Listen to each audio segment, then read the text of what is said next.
The last rays of sunlight painted the Arizona sky in shades of crimson and gold as Abigail Pierce stood on the creaking porch of her father's homestead, clutching the worn deed to the land in hands that refused to stop trembling. The dust from Everett Blackwell's departing entourage still hung in the air, along with his final threat. "This land will be mine by month's end, Miss Pierce, one way or another." The year was 1878, and the territory of Arizona was still wild and untamed. Prescott was growing but remained a frontier town where law often bowed to money and power. Abigail's father had passed just 3 weeks prior, leaving her alone with 600 acres of prime grazing land that bordered Blackwell's massive ranch, land that Blackwell had coveted for years. At 22, Abigail had grown up on this ranch, learning every creek, hill, and valley from her father. Henry Pierce had been respected throughout the territory as a fair man with a keen eye for good cattle. What he hadn't been was wealthy or well-connected, unlike Everett Blackwell, who owned half the county and had the territorial judge in his pocket. Abigail wiped away a tear with the back of her hand. The homestead felt emptier than ever, the silence broken only by the distant lowing of cattle and the soft evening breeze. Her father had left her everything: the land, the herd, and a mountain of problems she wasn't sure how to solve. "I won't let him take what's ours, Pa," she whispered to the darkening sky. "I promise." Morning came early on a ranch, and Abigail was up before dawn. She pulled on her work clothes, sturdy pants that scandalized the town ladies but were practical for ranch work, a faded blue shirt, and her father's old leather vest. Her chestnut hair was tied back in a practical braid, though stray wisps already escaped to frame her face. As she stepped into the barn, the familiar smells of hay, leather, and horses greeted her. The elderly ranch hand, Joe, was already there, saddling his horse. "Mornin', Miss Abigail," he said, his weathered face creasing with concern. "Saw Blackwell's men ridden the north boundary again yesterday." "They're gettin' bold. Let them look all they want. This land isn't going anywhere," Abigail replied with more confidence than she felt. "How are we on feed for the winter?" Joe shook his head. "That's what I wanted to talk to you about. Miller's Mill is refusing to sell us grain. Says our account is frozen until ownership matters are settled. Blackwell's doing, no doubt." Abigail's stomach tightened. "We'll find another supplier. In Prescott, Blackwell's got them all scared. We might need to go all the way to Phoenix, and winter's coming fast." She nodded, trying to formulate a plan. With only 3 ranch hands left, Joe, young Tommy, and Lewis, they were already stretched thin.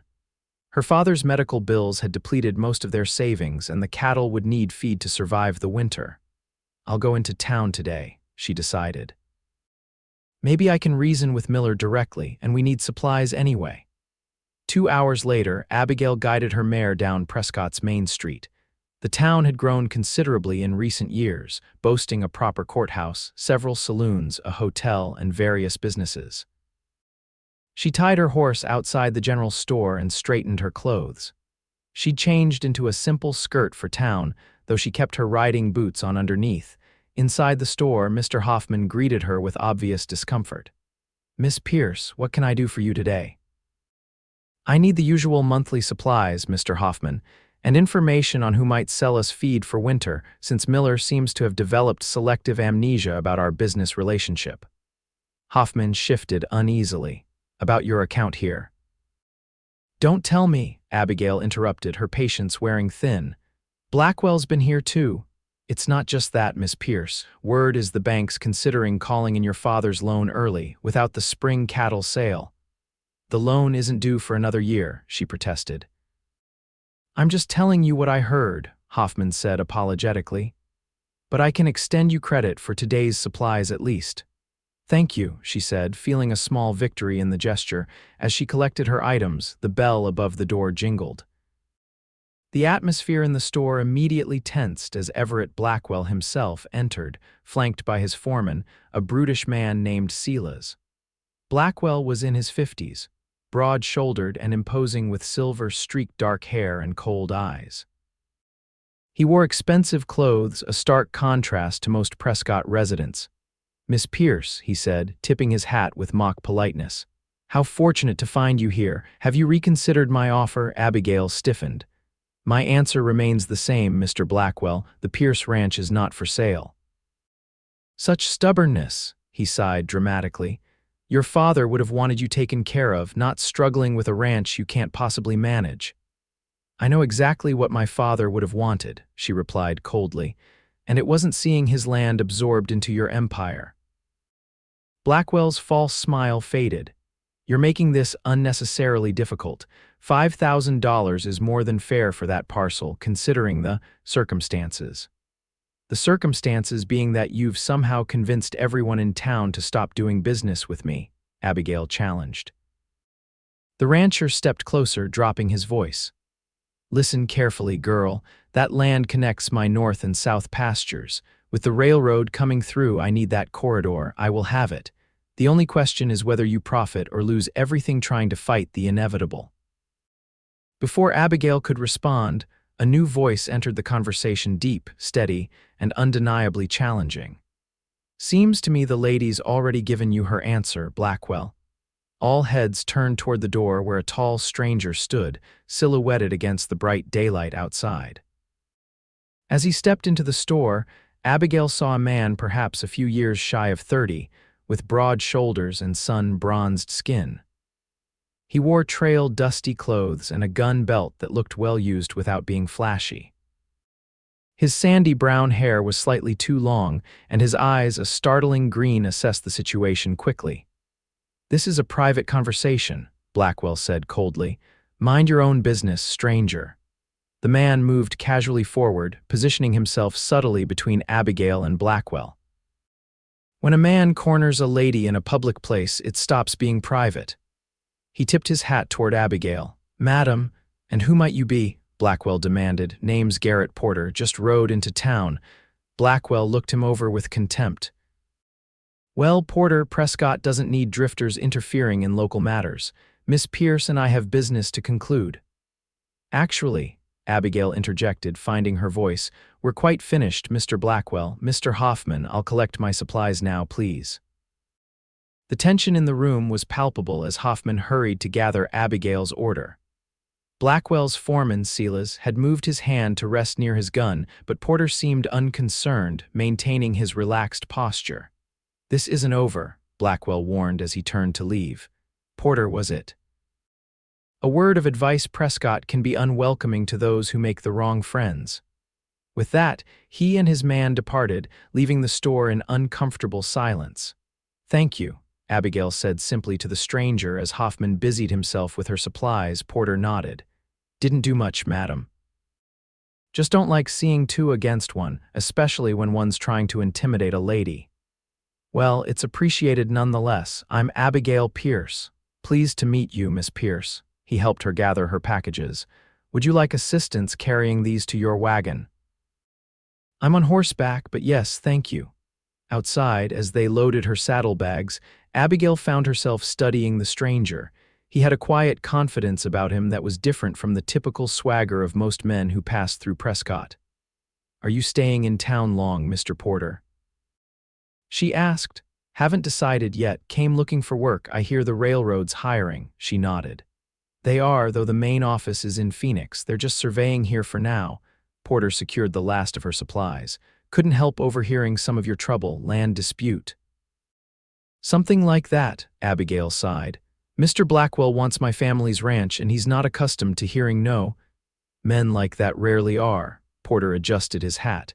You heading back to your ranch now, road safe? Safe enough in daylight, she replied, though in truth she wasn't entirely certain anymore.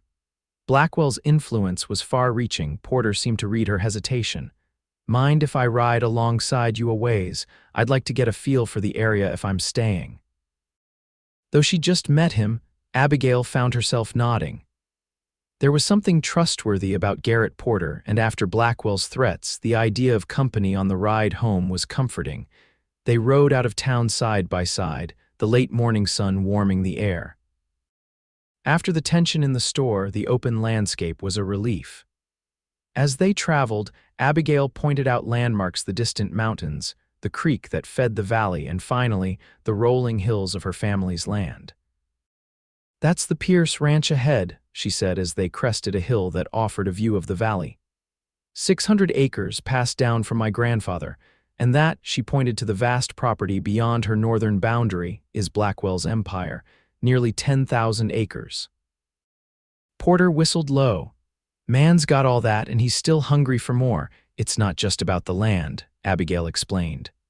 "My property divides his. The railroad surveyors have been through, and word is they're planning the route through this valley.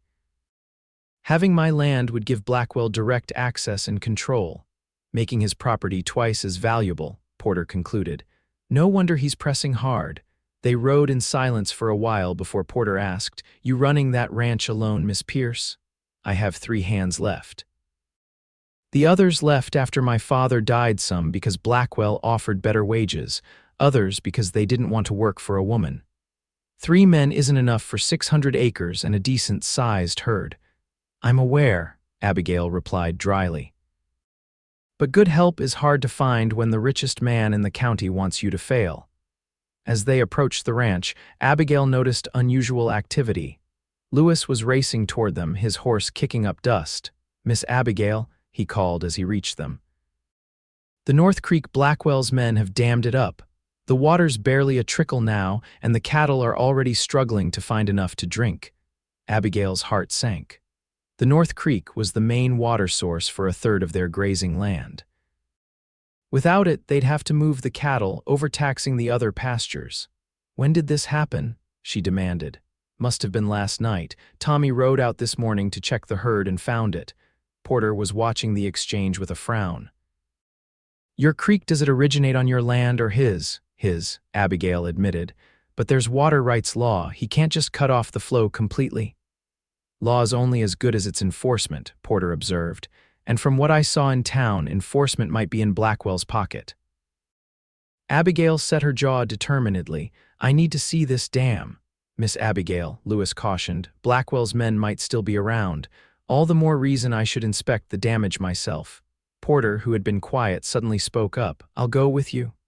Abigail turned to him in surprise. "Mr. Porter, this isn't your fight." "No," he agreed, "but I've got nothing pressing at the moment, and I'm curious to see what kind of man builds a dam to starve out his neighbor's cattle." Despite barely knowing him, Abigail felt grateful. There was something reassuring about Porter's calm strength. "Thank you." They left Lewis to take the supplies back to the ranch house while they rode north toward the creek boundary. As they traveled, Porter asked practical questions about the ranch, the cattle, and the surrounding properties. His knowledge of ranching was evident, and Abigail found herself wondering about his background. "You've worked cattle before," she observed. He nodded. "Grew up on a ranch in Colorado, worked others from Texas to Montana."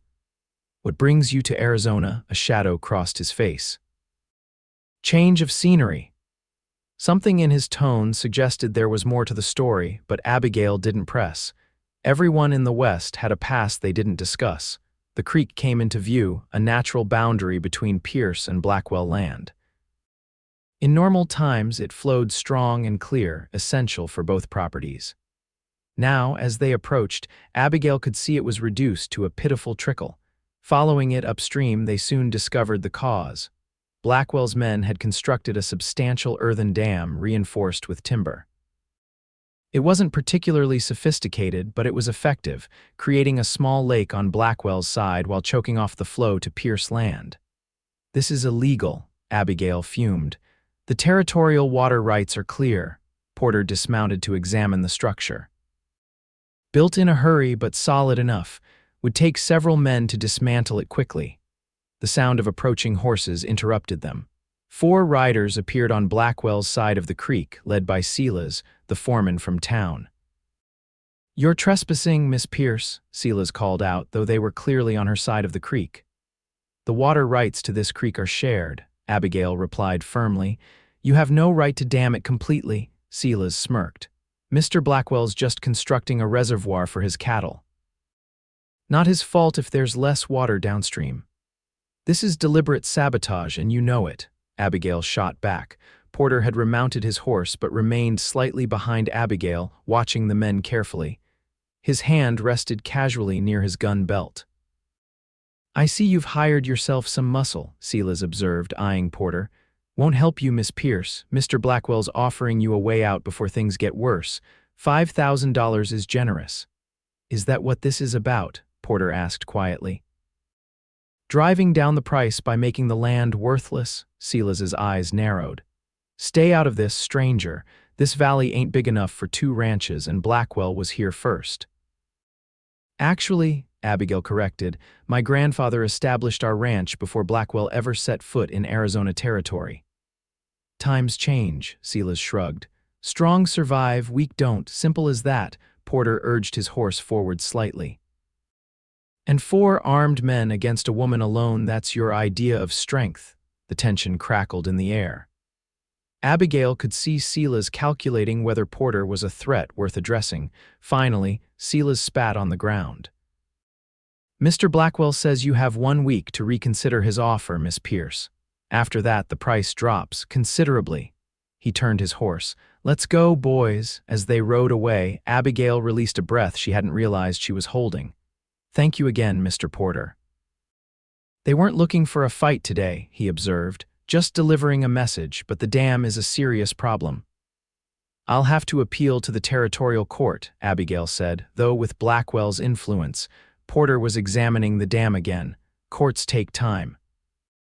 Your cattle need water now. What are you suggesting? He looked thoughtful. That dam was built in a night, could be damaged just as quickly. Abigail stared at him. That would be destroying his property. Technically, the creek is shared property according to water rights law. You'd just be restoring natural flow. She considered this, biting her lip. It would provoke him. He's already provoked, Porter pointed out, and you've got cattle that need water. That evening, after Porter had helped inspect the rest of the boundary and returned to town for the night, Abigail sat at her father's desk, turning over her options. The practical side of her new Porter was right, they needed to breach that dam immediately to save the cattle. The cautious side worried about escalating the conflict with Blackwell. Joe knocked on the study door. Miss Abigail, Tommy just rode in. Blackwell's men are putting up fencing along our east boundary, claiming our marker stones are placed wrong. Abigail closed her eyes briefly. Get some rest, Joe. Tomorrow's going to be a long day. After a restless night, Abigail was surprised to see Garrett Porter riding up to the ranch house early the next morning. Mr. Porter, she greeted him on the porch. I didn't expect to see you again so soon. He dismounted, leading his horse closer.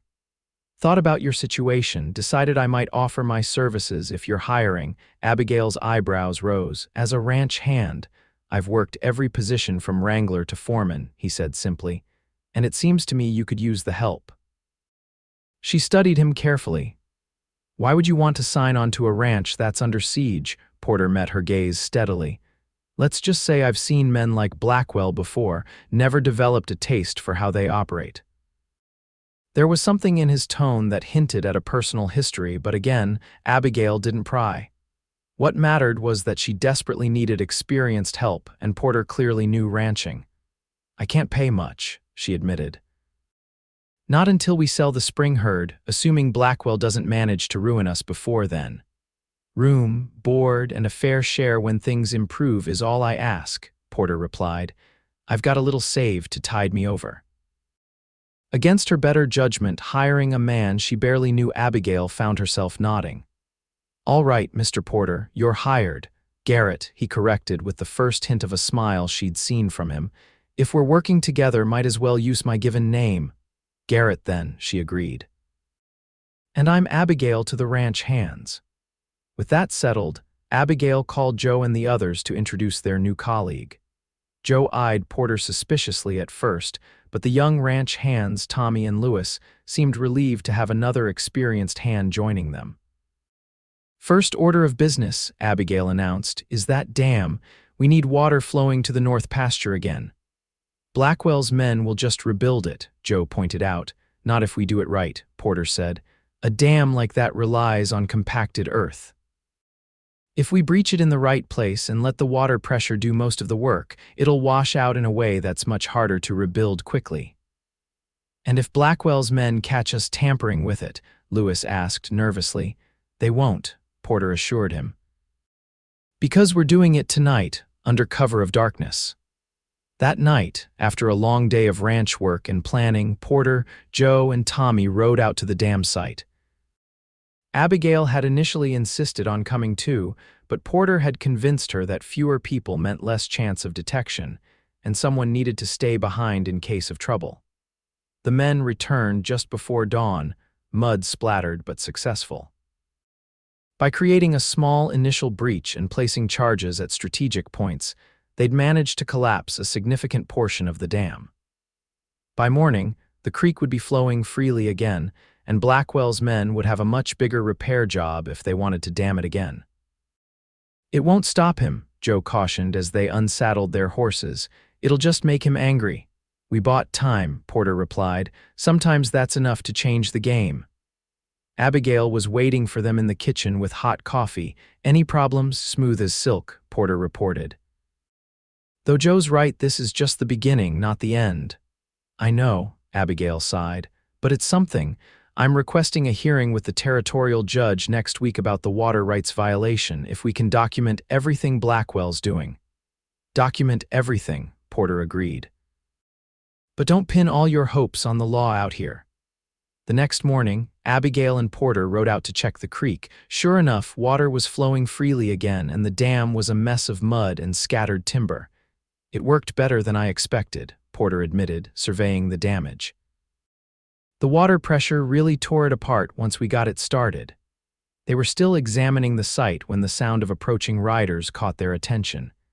This time, it wasn't just Silas and a few men, it was Blackwell himself, accompanied by at least 8 riders.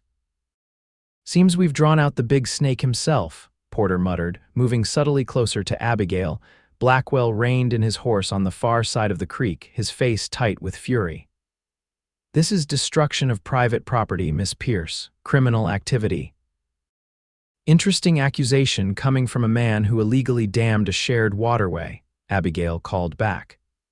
"The territorial water rights law clearly states—" "I know what the law states," Blackwell interrupted, "and I know how slowly the wheels of justice turn out here. By the time any judge rules on this matter, your cattle will have died of thirst, or you'll have gone bankrupt trying to feed them elsewhere. Or you could accept that this land isn't for sale and find another way to connect your properties," Porter suggested calmly. Blackwell's cold gaze shifted to him. "Porter, isn't it? You're making a serious mistake involving yourself in this matter."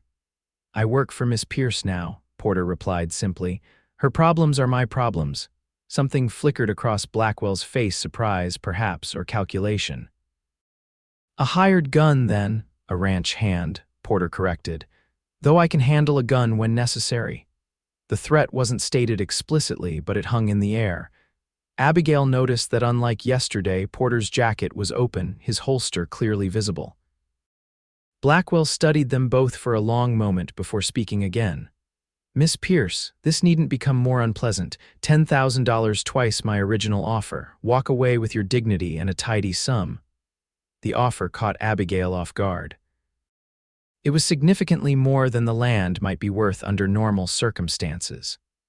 But she knew what it meant. The railroad route was definitely coming through, and Blackwell stood to make a fortune if he controlled all the land along the proposed route.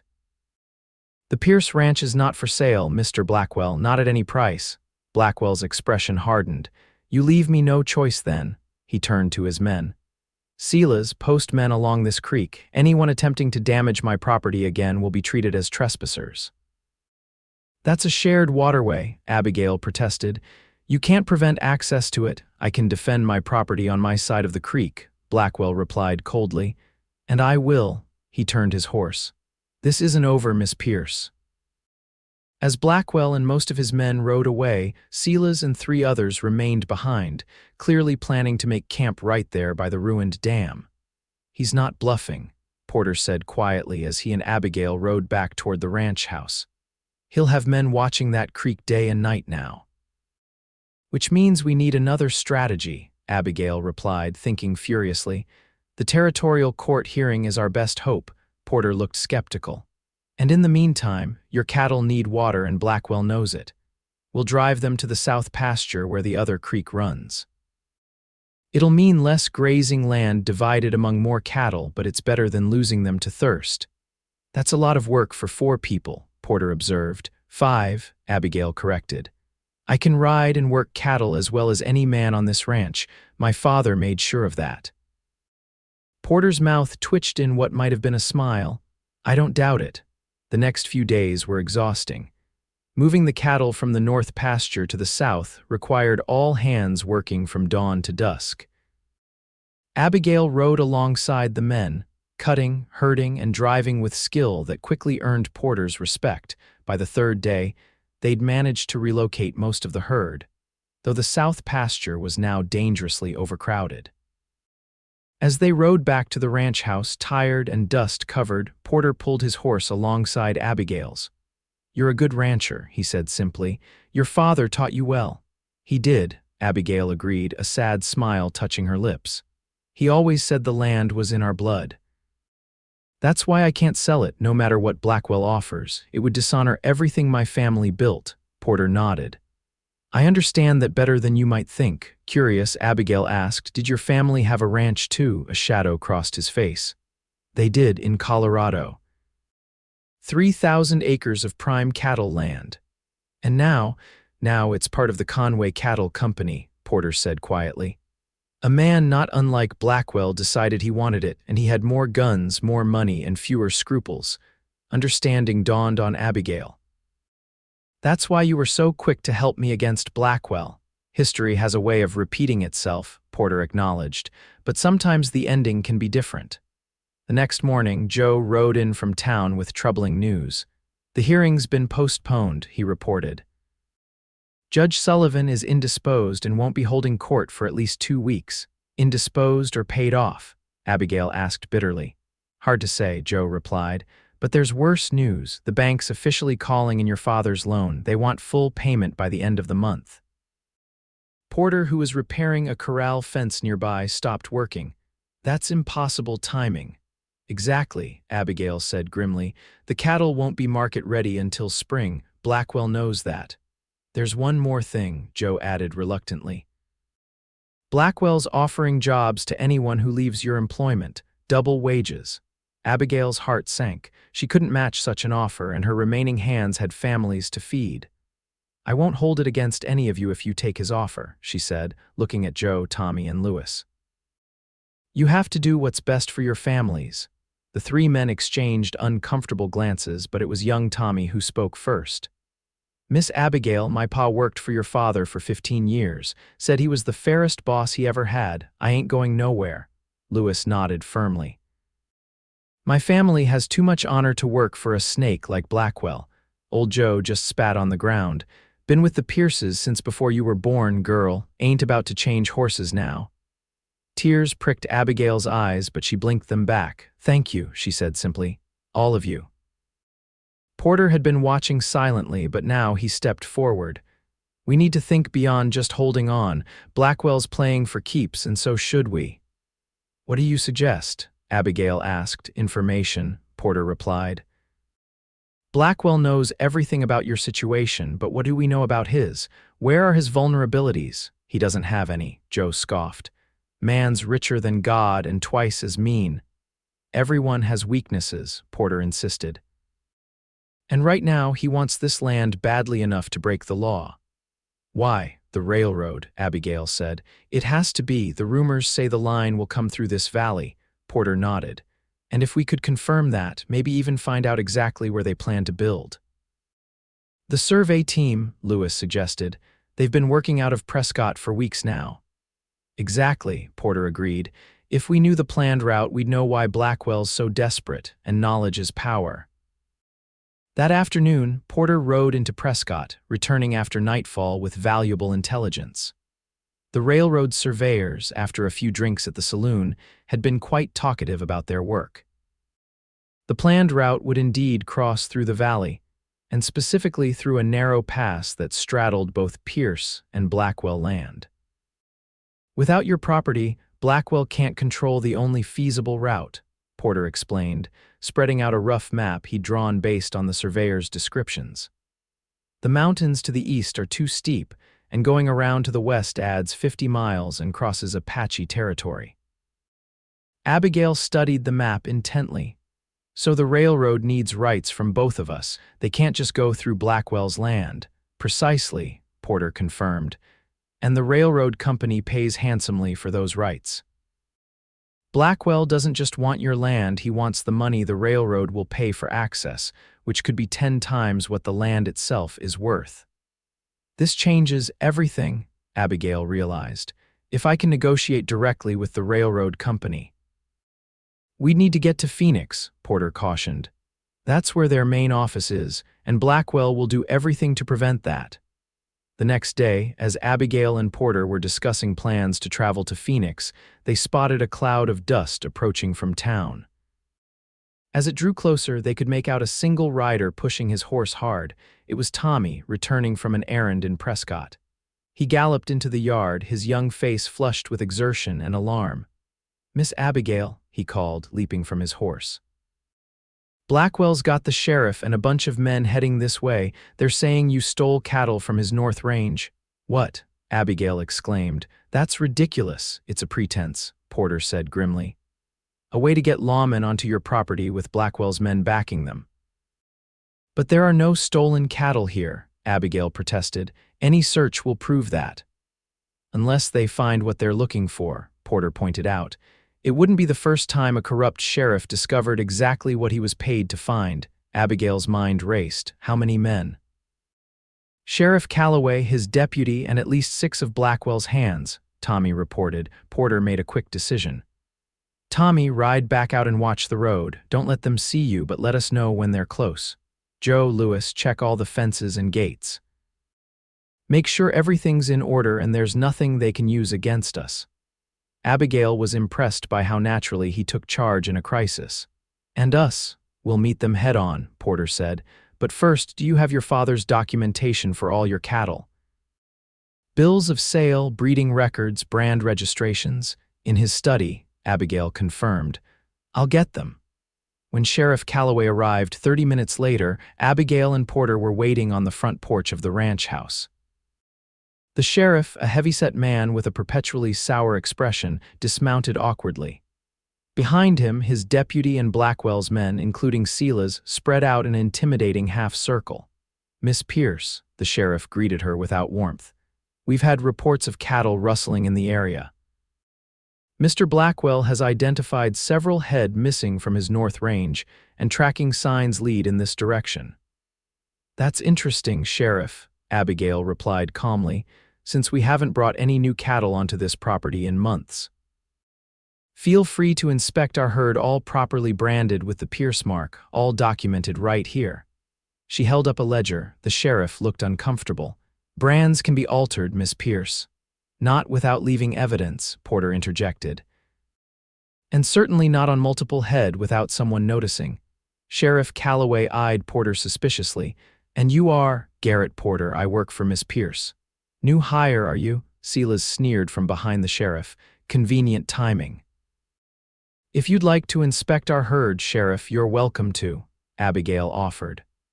"But I insist that you and your deputy conduct the inspection, not Mr. Blackwell's men. This is still my property."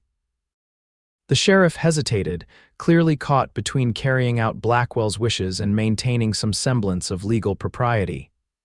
"That seems reasonable," he finally conceded. "Deputy Miller and I will check your north pasture herd."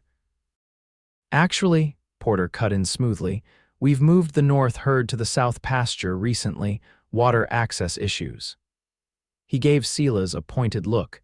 The inspection took over 2 hours, with the sheriff and his deputy methodically checking brands against Abigail's documentation.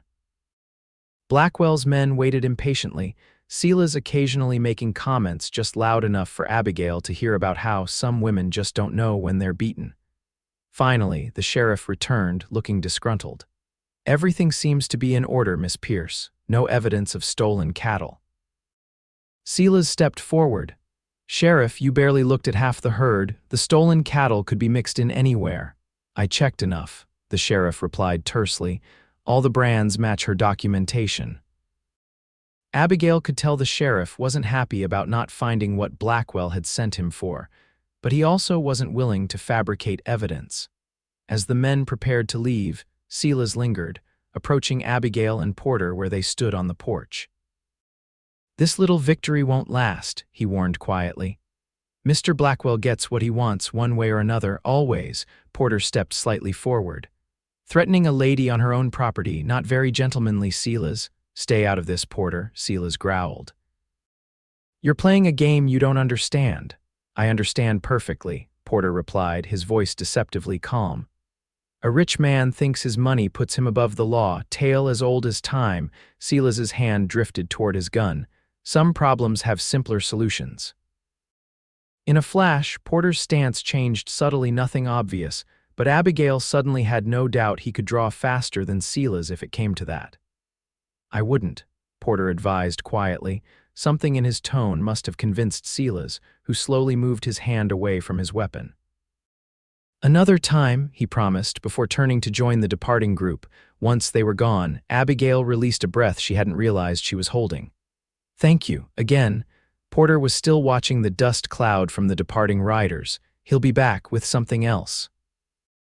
"Then we need to move quickly," Abigail decided.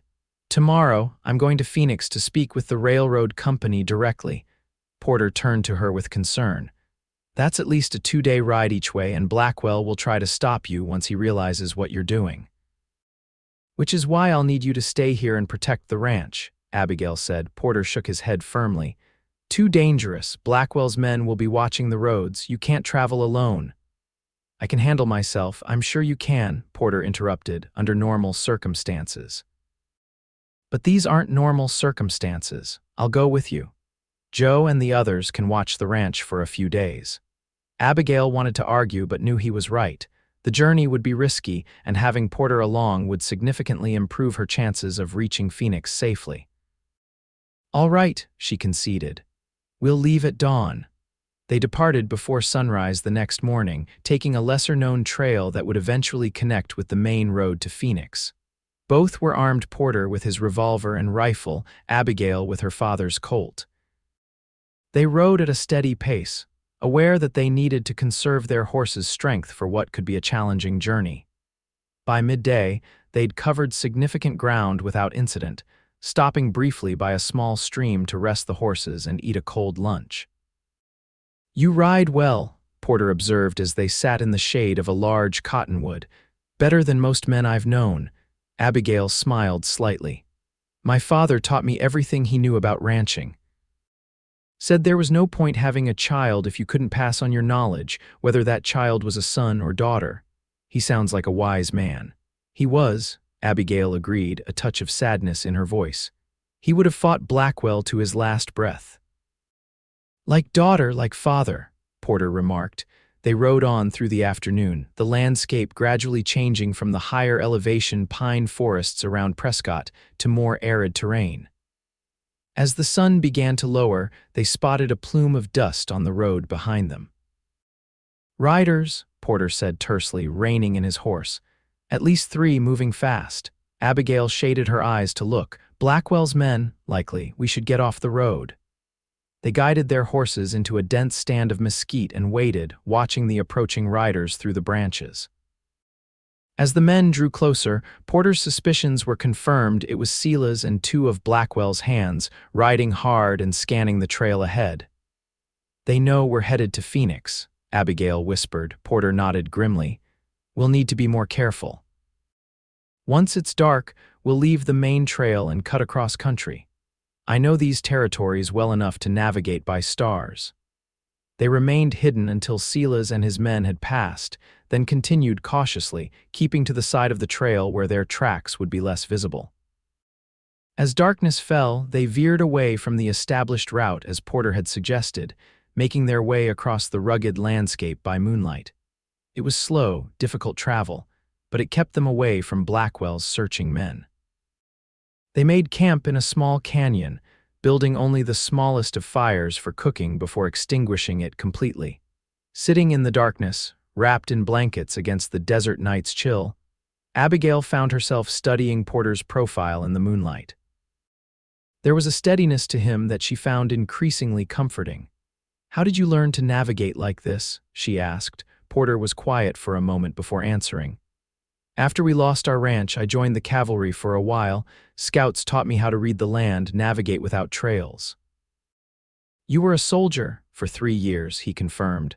Saw more than I wanted to of how the government deals with the native tribes, left when my enlistment was up. And then, drifted, worked ranches, did some scouting for wagon trains, he paused, tracked the men who'd taken our land. Something in his tone made Abigail look at him more closely. Did you find them? Porter stared into the darkness. Eventually. He didn't elaborate, and Abigail didn't press. The West was full of men with violent pasts seeking redemption or at least peace. Whatever Garrett Porter had done, she sensed it had been in pursuit of justice, not cruelty. They reached Phoenix late the following day, both tired from the difficult cross-country journey but relieved to have arrived without further encounters with Blackwell's men. The territorial capital was significantly larger than Prescott, boasting proper streets, substantial buildings, and the kind of commerce that came with being a transportation hub. The Western Arizona Railroad Company maintained offices in a 2-story brick building near the center of town.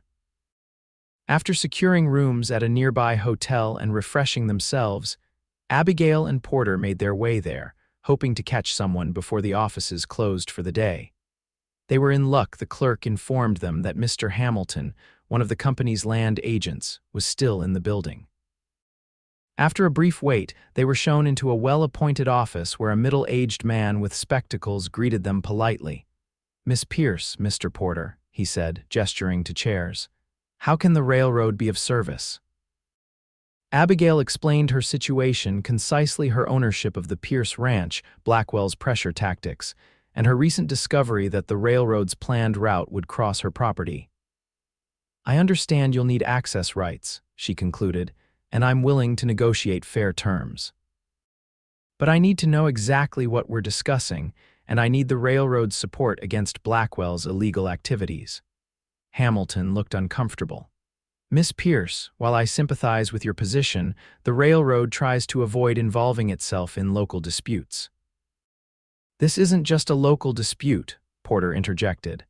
"Blackwell is attempting to monopolize control of your planned route, which would put you at a significant disadvantage in negotiations." Hamilton adjusted his spectacles nervously. "Mr. Blackwell has been very cooperative with our company." "I'm sure he has," Abigail said dryly, "but has he mentioned that he doesn't actually control all the land you need, that half of the pass your surveyors identified belongs to me?" "Well, he did indicate that he was in negotiations to acquire additional parcels." "He's not negotiating, he's threatening and sabotaging," Abigail corrected firmly.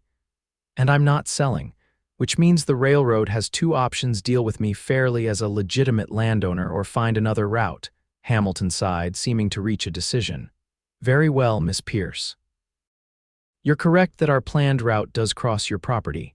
Specifically, we need access to the narrow pass at the northeast corner of your land, which provides the only feasible passage through the mountains in that area." "And what are you offering for those rights?" Abigail asked. "To Mr. Blackwell, we discussed $15,000 for similar access through his property," Hamilton admitted. "We would offer you the same." Abigail's heart raced. $15,000 was an enormous sum, more than enough to pay off her father's loan and keep the ranch running comfortably for years. "I'll need that in writing," she said, struggling to keep her voice steady. "And I'll need the railroad's guarantee that they'll proceed with this route regardless of Mr. Blackwell's attempts to interfere." Hamilton nodded slowly. "I can have a preliminary agreement drawn up by tomorrow morning."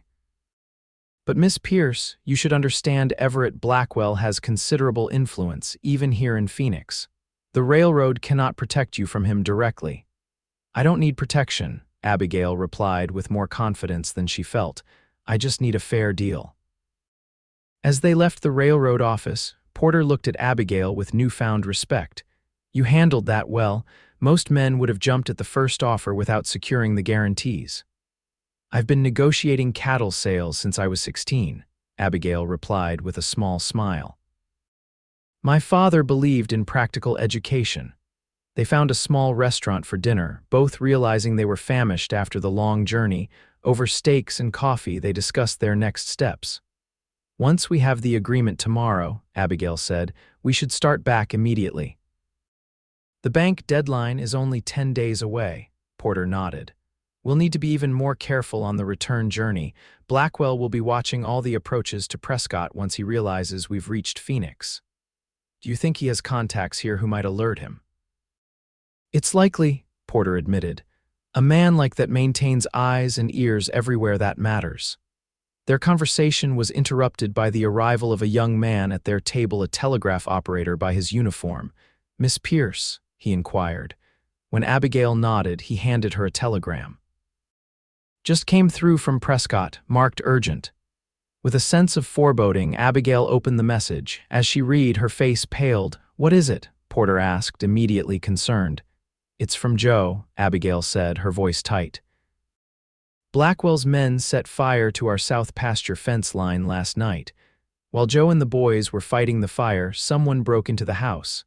They took the deed to the property." Porter cursed under his breath. "He's trying to challenge your ownership now, without the original deed."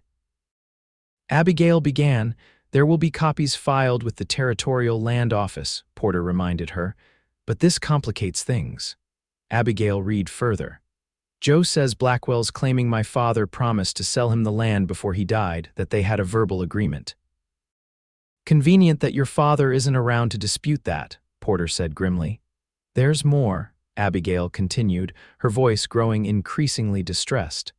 "Sheriff Calloway has apparently issued an arrest warrant for me on charges of cattle rustling. Blackwell found evidence after we left." Porter reached across the table and took her hand without thinking. "This changes our plans. We need to get that railroad agreement tomorrow and then find a lawyer here in Phoenix, someone beyond Blackwell's reach who can fight these false charges." Abigail nodded, drawing strength from his steady presence. "I know a name, Judge Hollister. He was a friend of my father's who now practices law here. He might help us." "Good. We'll see him after the railroad office tomorrow." As they prepared to leave the restaurant, Porter suddenly tensed, his gaze fixed on the entrance. Two rough-looking men had just entered, their eyes scanning the room with purpose. "Don't look now," he said quietly to Abigail, "but I think Blackwell's reach extends to Phoenix after all." His men. "Not ones I recognize, but they have the look, and they're paying too much attention to the diners." Porter quickly paid their bill, then guided Abigail toward a side door. "Walk naturally, but quickly." They slipped out into the darkening street, moving swiftly toward their hotel. Just as they thought they were clear, a voice called from behind them. "Miss Pierce, hold up there." They turned to see the two men from the restaurant approaching rapidly. Porter's hand moved to his gun. "Keep walking," he murmured to Abigail. "I'll handle this." "Not alone," she replied firmly, her own hand moving to the small revolver concealed in her skirt pocket. The men were closing in. "Mr. Blackwell sends his regards," one called with false joviality. "Says you forgot something important back in Prescott." Porter stepped forward, positioning himself between Abigail and the approaching men. "That's close enough, gentlemen." The men slowed but didn't stop. "This ain't your business, mister," the taller one said. "We just need to escort the lady back to Prescott. Sheriff's orders." "I doubt that," Porter replied coolly. "Since when do deputies travel outside their jurisdiction without badges or paperwork?" The men exchanged glances, then the shorter one made a sudden move for his weapon. Porter was faster, his gun appearing in his hand as if by magic. "I wouldn't," he advised softly. The confrontation had begun to draw attention from passers-by. A whistle blew nearby. A city constable had noticed the standoff. "Problem here?" the constable called as he approached, hand on his own weapon. The two men quickly adopted innocent expressions. "No problem, officer," the taller one said. "Just greeting an old acquaintance, with your hands on your guns." The constable asked skeptically. Porter kept his weapon trained on the men. "These gentlemen were just explaining how they work for Everett Blackwell of Prescott, and how they intended to force Miss Pierce here to return with them." The constable looked between the parties. "Is that so, miss?" "Yes, officer," Abigail confirmed. "There's a warrant for my arrest in Prescott based on false accusations. We came to Phoenix to seek legal assistance." The constable nodded thoughtfully. Well, without proper authorization from Phoenix law enforcement, no one's enforcing out-of-town warrants here. He fixed the two men with a stern look. I suggest you gentlemen move along, now. Outnumbered and exposed, Blackwell's men had no choice but to retreat, though their glares promised future trouble. Thank you, officer, Abigail said sincerely. Don't mention it, miss. But a word of advice: Prescott troubles have a way of following folks to Phoenix. Watch yourselves. Back at their hotel, they discussed their increasingly complicated situation. The confrontation had confirmed that Blackwell knew they were in Phoenix, and he was pulling out all stops to prevent Abigail from securing the railroad deal. We'll need to change hotels, Porter decided. And tomorrow we stay together every minute. Agreed, Abigail said, tension evident in her voice. This has gone beyond business for Blackwell. It feels personal now, Porter nodded grimly. Men like that take opposition as a personal affront, especially from a woman. They found a smaller, less conspicuous hotel several blocks away and took rooms there for the night. Early the next morning, they returned to the railroad office, where Hamilton presented them with the written agreement as promised. Abigail read it carefully, relieved to find the terms exactly as discussed: $15,000 for right-of-way access through the pass on her property, with a guarantee that the railroad would proceed with construction regardless of other local arrangements. This is acceptable, she told Hamilton, signing the document with a steady hand. When can I expect payment? Half now as a good faith deposit, Hamilton replied, handing her a bank draft for $7,500. The remainder upon commencement of construction, which should be within 3 months. Abigail carefully tucked the draft and her copy of the agreement into her bag. It was enough to save the ranch if they could get back to Prescott in time to pay off the bank loan. Their next stop was the law office of Judge Hollister, who received them warmly when Abigail mentioned her father's name. Henry Pierce was a good man, the elderly lawyer said, shaking his head sadly when Abigail explained their situation. And Everett Blackwell is a scoundrel, always has been. Can you help us? Abigail asked. The cattle rustling charges are completely fabricated, and now he's claiming my father promised to sell him the land. Hollister stroked his white beard thoughtfully. The rustling charges should be relatively simple to disprove, especially with proper documentation of your herd. As for the alleged verbal agreement, that's more problematic, without your father alive to refute it. There must be something we can do, Abigail insisted. There is, Hollister assured her. I'll draft affidavits for anyone who knew your father well enough to testify to his intentions for the property, and I'll send an official inquiry to the Territorial Land Office for certified copies of your deed. How long will all that take? Porter asked. A few days for the land office copies. The affidavits would depend on how quickly we can collect them. The old lawyer leaned forward. But from what you've told me, time is not on your side with that bank loan coming due. No, Abigail agreed. We need to get back to Prescott immediately with this railroad payment. Hollister nodded.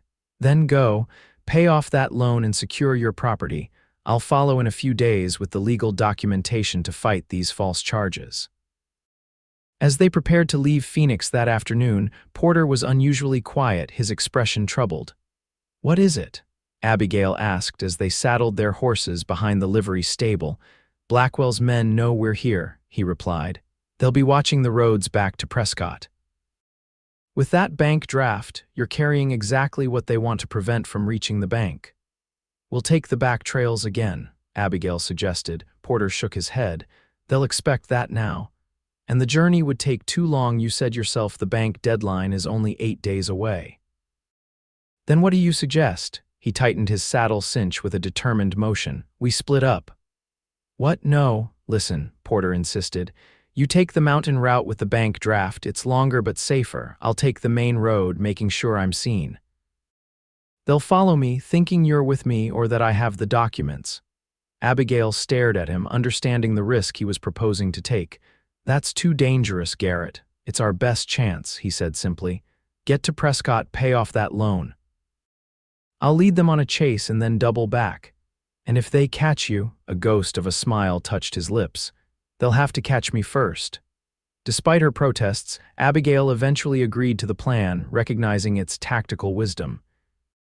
They would separate at the edge of town, with Porter taking the main road north while Abigail circled east before turning toward Prescott. As they prepared to part ways, Abigail surprised them both by reaching out to touch Porter's cheek gently. "Be careful," she said softly. "I've lost too much already to lose you too." Something flashed in Porter's eyes, an emotion quickly contained. "I'll see you in Prescott," he promised. They rode together to the outskirts of Phoenix, where they would separate. Just before their paths diverged, Porter pulled his horse alongside hers. "Abigail," he said, using her given name for the first time, "whatever happens, don't stop until you reach the bank in Prescott, no matter what you hear about me." "Garrett, promise me," he insisted. "I promise," she replied, her throat tight with fear for him. With a final nod, Porter turned his horse toward the main road and rode openly away, making no attempt to conceal his direction. Abigail watched him go, her heart heavy, before turning her own mount toward the eastern hills and the longer, safer route to Prescott. The journey was arduous and lonely. Abigail rode carefully but steadily, stopping only when necessary to rest her horse. She camped in hidden locations, built no fires, and kept the precious bank draft secured inside her clothing at all times. On the third day, as she crossed a high ridge that offered a view of the distant main road, she saw a plume of dust that suggested multiple riders moving at speed. Her heart clenched with worry for Porter. Had Blackwell's men caught up to him? Was he safe? She forced herself to continue, remembering her promise. The bank deadline was now just 5 days away, and she still had considerable distance to cover. By the evening of the fourth day, Abigail was within a day's ride of Prescott.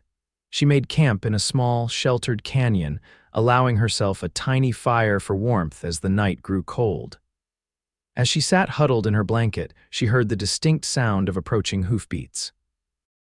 Instantly alert, she doused the fire and moved to a defensive position behind a boulder, gun in hand. The rider approached slowly, cautiously. "Abigail," a familiar voice called softly. Relief flooded through her. "Garrett." Porter appeared at the mouth of the canyon, dismounting tiredly from his horse. In the moonlight, Abigail could see that his clothes were torn and dirty, and he moved with the stiffness of a man in pain. "You're hurt," she said, hurrying to his side. "It's nothing serious," he assured her, though he winced as she helped him sit. "Took a fall when my horse was shot out from under me. Had to convince one of Blackwell's men to loan me his." "They attacked you?" Abigail asked, examining a nasty gash on his forehead. "4 of them caught up to me yesterday," Porter confirmed. "Seemed disappointed when they realized you weren't with me and I didn't have the bank draft." Abigail dampened a cloth and began cleaning his wound. "How did you get away?" A grim smile crossed his face. "Let's just say Blackwell is short a couple of men now. The others decided the pay wasn't worth the risk."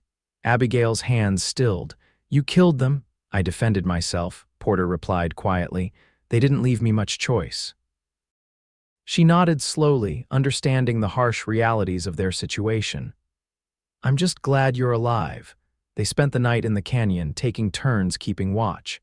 Despite his injuries, Porter insisted on taking the first shift, allowing Abigail to rest. When she woke to take her turn, she found him still awake, staring into the darkness with troubled eyes. "You should have woken me earlier," she chided gently. "Couldn't sleep anyway," he admitted. Abigail sat beside him, close enough that their shoulders touched. "What's on your mind?" Porter was quiet for a long moment. "Been thinking about how this ends," he finally said. "Even if we pay off the bank loan, Blackwell won't stop coming. Men like him don't accept defeat." "We have the railroad agreement now," Abigail pointed out. "And Judge Hollister will help fight the false charges."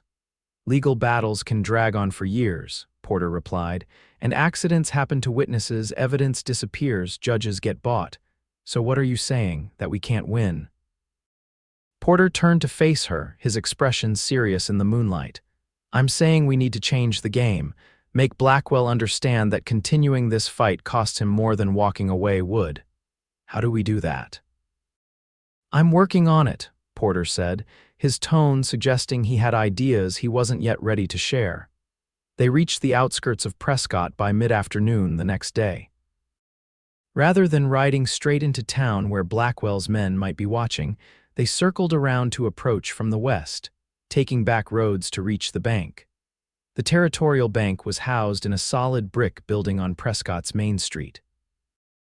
Porter remained outside with the horses, keeping watch, while Abigail went inside with the bank draft and loan documents. Mr. Harrington, the bank manager, could not hide his surprise when she presented the railroad payment and requested to pay off her father's loan in full. "This is unexpected, Miss Pierce," he said, examining the bank draft carefully. "We had been led to understand that your financial situation was quite precarious." "As you can see, that understanding was incorrect," Abigail replied coolly. "Now, I'd like a receipt confirming the loan is paid in full, please." Looking somewhat disappointed, Harrington processed the payment and provided the requested receipt. Abigail also deposited the remaining funds into her account, securing her ranch's financial future for the immediate term. As she left the bank, a weight lifted from her shoulders. The Pierce Ranch was now free and clear of debt with money in reserve. One of Blackwell's primary weapons against her had been neutralized. Porter was waiting tensely, his eyes constantly scanning the street. "Done, done," she confirmed with a smile. "The loan is paid off with money left over." He nodded, relief evident in his expression. "Good, but we're not safe yet. Blackwell will know by nightfall, if not sooner. We should get back to the ranch." They rode cautiously through town, avoiding the main thoroughfares. As they passed the courthouse, Abigail noticed unusual activity, several official-looking men entering and exiting with purposeful strides. "Something's happening," she observed. Porter followed her gaze. "Could be related to our situation or something else entirely. Either way, we keep moving." They had nearly reached the edge of town when a voice called out behind them. "Miss Pierce, Mr. Porter." They turned to see Tommy riding hard toward them, his young face alight with excitement. "Miss Abigail, Mr. Porter, you won't believe what's happened," he exclaimed as he reached them. The territorial marshal arrived from Tucson this morning with federal agents. "They've arrested Sheriff Calloway and are questioning Blackwell right now." Abigail and Porter exchanged stunned glances. "Federal agents," Porter repeated. "For what?" "Land fraud, they're saying," Tommy explained breathlessly. "Something about Blackwell filing false claims on government land and bribing officials. It's all over town." A slow smile spread across Porter's face. Well, seems Mr. Blackwell had bigger problems than your ranch, Abigail." "But how?" Abigail began, then realization dawned. "Judge Hollister, he must have known about this investigation and tipped off the federal authorities about our situation." "Timing couldn't be better," Porter observed. "Let's get back to the ranch. I want to hear more about this development." At the ranch, they found Joe and Lewis making repairs to the damaged fence line, both men breaking into broad grins at the sight of Abigail and Porter returning safely. "You've heard the news," Joe called. "About Blackwell, Tommy told us," Abigail confirmed, dismounting. "What's happening here?" "Been quiet since you left," Joe reported. "Blackwell's men haven't shown their faces. Guess they had other concerns." Over dinner that evening, Tommy provided more details about the federal investigation. Apparently, Blackwell had been under scrutiny for months for fraudulent land claims throughout the territory. The arrests that morning had included not just Sheriff Calloway, but several county officials suspected of collusion. "Marshall says they've been building the case for nearly a year," Tommy concluded. "Blackwell thought he was untouchable, but the federal government plays by different rules." "What does this mean for the rustling charges against me?" Abigail asked. "Already dismissed," Tommy grinned. Marshal Anderson tore up the warrant himself once he heard the circumstances. Later that night, after the others had retired, Abigail found Porter sitting on the porch, staring out at the moonlit landscape of the ranch. She sat beside him on the bench, drawing her shawl around her shoulders against the night chill. "You knew, didn't you?" she asked quietly. "About the federal investigation." Porter was silent for a moment. "I suspected," he finally admitted. "When I was in the cavalry, I worked with federal agents a few times on land fraud cases." The patterns were similar: a powerful man systematically corrupting local officials, building an empire through intimidation and false claims. "Why didn't you tell me?" "I wasn't certain," he replied. "And I didn't want to give you false hope. The federal wheels turned slowly. I had no idea they were already moving on Blackwell." Abigail studied his profile in the moonlight. "You've been fighting men like Blackwell for a long time, haven't you?" A shadow crossed Porter's face. "Too long, perhaps." "What will you do now?" she asked, suddenly afraid of his answer. "With Blackwell's threat neutralized, you could move on, find another ranch to work, or—" Porter turned to face her, something new in his eyes. "Is that what you want, Abigail, for me to move on?" "No," she said simply, honestly. "That's the last thing I want." His hand found hers in the darkness, strong fingers intertwining with her own. "Then I'll stay if you'll have me." "As my foreman?" Abigail asked, her heart beating faster. Porter's gaze never wavered. "As whatever you'll allow me to be." The next morning brought further developments. Judge Hollister arrived from Phoenix, bringing with him certified copies of the Pierce ranch deed and affidavits from several of Henry Pierce's old friends confirming he had never intended to sell to Blackwell. "These should put to rest any lingering claims Blackwell might try to make," the judge explained as they sat in the ranch house parlor, "though I suspect he'll have more pressing concerns for the foreseeable future." "How much trouble is he in?" Abigail asked. Hollister's expression was grim but satisfied. "Serious trouble, my dear. The federal investigation has uncovered evidence of at least a dozen fraudulent land claims, bribes to territorial officials, and even threats against federal surveyors. He's facing significant prison time." "And the railroad agreement?" Porter inquired. "Will it stand?" "Absolutely," Hollister confirmed. "I've already spoken with Mr. Hamilton. The Western Arizona Railroad is quite pleased to be dealing directly with you, Miss Pierce, rather than through Blackwell's complicated demands." After the judge departed, promising to keep them informed of developments in Blackwell's case, Abigail found herself standing with Porter in her father's study. The room was still a mess from the break-in, papers scattered and drawers appended in the search for the deed. "We should clean this up," she said, looking around at the disarray that seemed to symbolize the chaos Blackwell had brought into her life. "Together," Porter agreed, already beginning to gather scattered documents. As they worked side by side, a comfortable silence between them, Abigail reflected on how much had changed in just a few weeks. From the desperate struggle to hold on to her father's legacy to the surprising salvation that had come through both the railroad deal and Blackwell's downfall. And through it all, Garrett Porter had stood beside her. A man who had appeared in her life just when she needed him most, who had fought for her land as if it were his own. "Garrett," she said suddenly, pausing in her work. "When you first stepped between Blackwell and me in the general store, why did you do it? You didn't know me at all." Porter carefully placed a stack of papers on the desk before answering. "I saw a woman standing alone against a powerful man who was used to taking what he wanted. It reminded me of something. Your family's ranch," he nodded. "My mother tried to hold on to our land after my father died, stood up to Conway and his men just like you stood up to Blackwell, but she didn't have anyone to stand with her." Abigail moved closer to him. "What happened?" "She was found dead one morning. Accident, they called it." His voice was controlled, but Abigail could hear the old pain beneath it. "I was away, working another ranch at the time. By the time I got back, Conway had already taken possession, claimed she'd sold to him before her death."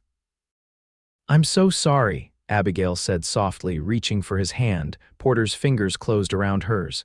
"When I saw you in that store facing down Blackwell, it was like being given a second chance to do what I couldn't do for my mother."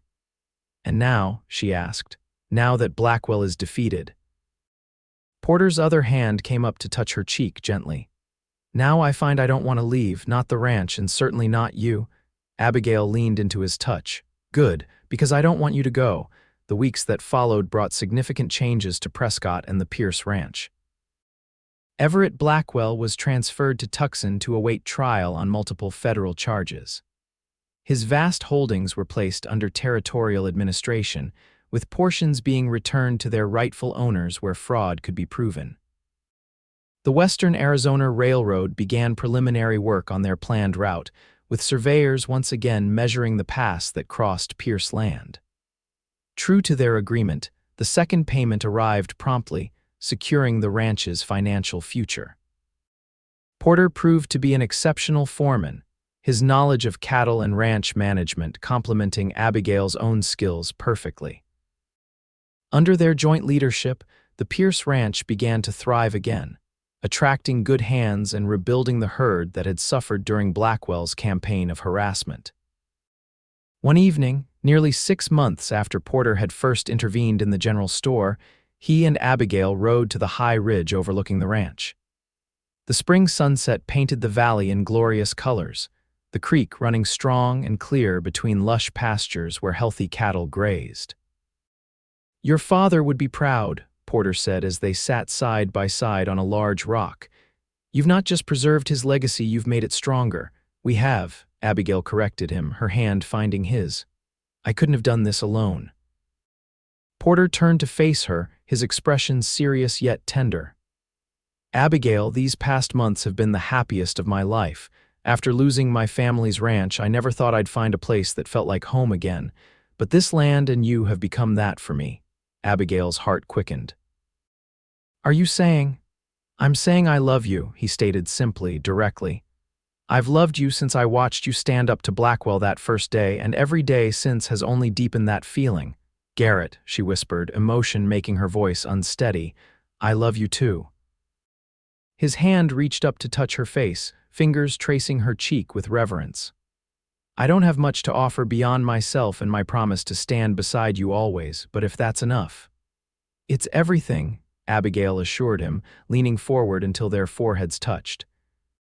Their kiss was gentle at first, then deepened with the passion that had been building between them for months. When they finally parted, both breathless, Porter's eyes were filled with a joy Abigail had never seen there before. "Marry me, Abigail," he said, not a question but a heartfelt plea. "Let's build this legacy together for ourselves and the children we might have someday." "Yes," she answered without hesitation. "Yes." They were married that autumn in a ceremony held on the ranch with Judge Hollister officiating. Joe, Lewis, and Tommy stood proudly as witnesses, along with many of the neighboring ranchers who had come to respect Abigail's determination and Porter's integrity. The railroad construction began the following spring, bringing increased commerce to the entire region. As Porter had predicted, the Pierce Ranch benefited substantially from its strategic location, with the railroad paying premium prices for cattle that could be loaded directly at the new siding built near the pass. 2 years after their wedding, Abigail gave birth to a son they named Henry, after her father. The boy grew strong and healthy, showing from an early age the same love for the land that ran in his mother's blood and the quiet determination his father had brought to the Pierce name. By 1885, the Pierce Ranch had expanded to nearly 1,000 acres, absorbing some of Blackwell's former holdings when they were auctioned off following his conviction. The railroad was now fully operational, transforming Prescott from a frontier town to a thriving commercial center. On the 5th anniversary of the day Porter had first stood between Abigail and Blackwell, they rode once again to the high ridge overlooking their domain. This time, 3-year-old Henry sat before Abigail on her horse, his small hands gripping the saddle horn with the confidence of a born horseman. "Look, Henry," Porter said, pointing to the vast expanse of ranch land below. "This will all be yours someday. Your grandfather started it, your mother saved it, and together we've made it grow." "All mine?" the boy asked, eyes wide with childish wonder. "To take care of," Abigail corrected gently. "The land is never truly owned, Henry. We're just its caretakers for a time." Porter's arm circled her waist as they sat together on their horses, a family united by love and the land they cherished.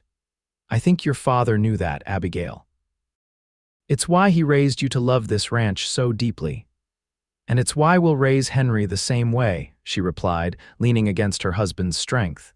"So he'll understand what's worth fighting for." Below them, the ranch buildings stood solid and well-maintained. Cattle dotted the green pastures, and the creek flowed strong and clear, a testament to what could be built and preserved when good people refused to yield to intimidation and greed.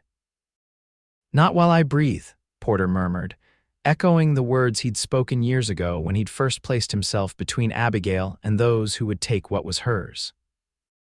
"Not while we breathe," Abigail corrected him softly, their hands intertwined as they watched their son gaze in wonder at the legacy that would one day be his to protect.